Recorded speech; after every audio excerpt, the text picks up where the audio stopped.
Olá! Seja muito bem-vindo a mais um vídeo do canal Inglês Topado. Eu sou Júnior Filho e hoje nós vamos analisar uma cena do filme Joker, o Coringa, lançado em 2019, interpretado pelo ator Joaquin Phoenix. Na cena, o personagem do Coringa, Arthur Fleck, está se consultando com a psicóloga, porém parece não estar muito feliz com o atendimento. Antes de iniciarmos a análise, gostaria de pedir a você que não é inscrito no canal, inscreva-se, deixe seu like e compartilhe esse vídeo com os amigos para disseminarmos conhecimento. Conto com seu apoio para fortalecermos o canal. Agora, vamos assistir o vídeo com legendas em português. Until a little while ago, it was like nobody ever saw me. Even I didn't know if I really existed. Arthur, I have some bad news for you. You don't listen, do you? I don't think you ever really hear me. Agora vamos assistir ao vídeo com legendas em inglês. Until a little while ago, it was like nobody ever saw me. Even I didn't know if I really existed. Arthur, I have some bad news for you.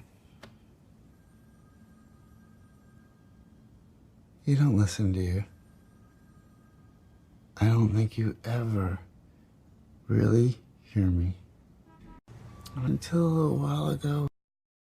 Until a while ago. A palavra until significa até. A palavra while separada pode significar durante, enquanto ou embora. Porém, no exemplo estudado, a palavra while vem precedida do artigo a while, que significa um tempo.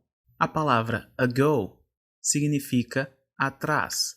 Porém, é importante lembrar que não se deve confundir a palavra ago com a palavra behind. A palavra behind também tem o mesmo significado de ago, atrás, porém no sentido de localização física.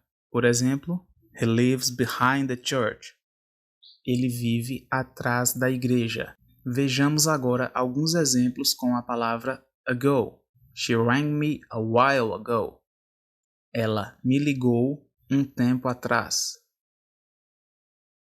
He went off bed a while ago.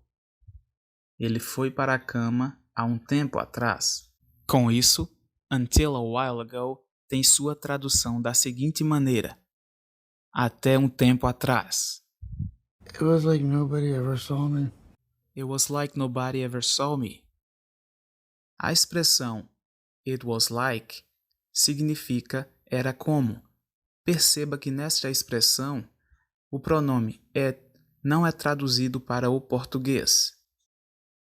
A palavra nobody tem vários significados, dentre eles João Ninguém, nulidade ou ninguém. Porém, João Ninguém e nulidade são substantivos, e no exemplo acima, nobody é utilizado como pronome, ninguém. Vejamos o exemplo a seguir, utilizando nobody como pronome. Nobody cares. Ninguém se importa. Vejamos agora um exemplo utilizando nobody como um substantivo. You're a nobody. Você é um João Ninguém. Ever. A palavra ever pode ter vários significados no inglês, como por exemplo, sempre, alguma vez ou nunca. Perceba que temos significados antagônicos para a mesma palavra, como por exemplo, sempre e nunca. Precisamos entender o contexto em que está encaixada essa palavra para poder decidir qual tradução se aplica melhor. Veremos um exemplo com ever. Have you ever seen the rain? Você já viu a chuva? A expressão have you ever é bastante utilizada para questionar se alguém já fez algo alguma vez na vida. A estrutura das frases que utilizam a expressão have you ever geralmente seguem o seguinte padrão: have you ever mais o verbo no passado particípio mais o complemento da frase. Por exemplo, Have you ever done that before? Você já fez aquilo? Ou você já havia feito aquilo alguma vez? No exemplo, Have you ever traveled around the world? Temos Você já viajou ao redor do mundo? Então fica a dica dessa expressão bem utilizada no mundo do inglês. Por fim, temos a palavra saw. A palavra saw é referente ao verbo to see no passado, o verbo ver. Com isso, temos a frase It was like nobody ever saw me. Era como se ninguém nunca me visse. Even I didn't know if I really existed. Even I didn't know if I really existed. A palavra even, neste contexto, é utilizado como advérbio, significando mesmo ou até. Porém, ela pode ser utilizada ainda como um verbo. Verb to even, igualar. Vejamos um exemplo. We need to even. Nós precisamos igualar. Even ainda pode ser utilizado como adjetivo, even, que significa igual, ou como substantivo, que significa tardinha. Na oração seguinte, I didn't know, temos o pronome I, seguido do verbo auxiliar do, na sua forma negativa no passado, transformando-se em didn't, e o verbo principal know, que significa saber. I didn't know. Eu não sabia. If I really existed. Temos o if seguido do pronome I e as palavras really existed. Existed é o verbo to exist no passado. Destaque para a palavra really, que significa de verdade ou realmente. Vejamos alguns exemplos. You're really a nice guy. Você é realmente um cara legal. Ou você é um cara legal de verdade. You really ought to tell her. Você realmente deveria dizer a ela. Com isso, temos a seguinte frase. Even I didn't know if I really existed. Mesmo eu não sabia se eu realmente existia. Ou nem eu mesmo sabia se eu realmente existia. Vejamos agora a transcrição fonética das frases estudadas até o momento. Na primeira frase temos Until a while ago. Perceba que praticamente não temos pausa na pronúncia dessa frase. Until a while ago. It was like nobody ever saw me. Perceba a fluidez na pronúncia do trecho. It was like. It was like. Destaque também para a pronúncia do trecho. Ever saw me. Ever saw me. Even I didn't know if I really existed. Destaque nesse trecho para a pronúncia da palavra existed. Existed. Even I didn't know if I really existed. Arthur, I have some bad news for you. I have some bad news for you. Nesse trecho, temos a palavra some, que tem vários significados no inglês. Por exemplo, uma, uns, umas, algum, alguma, alguns e algumas.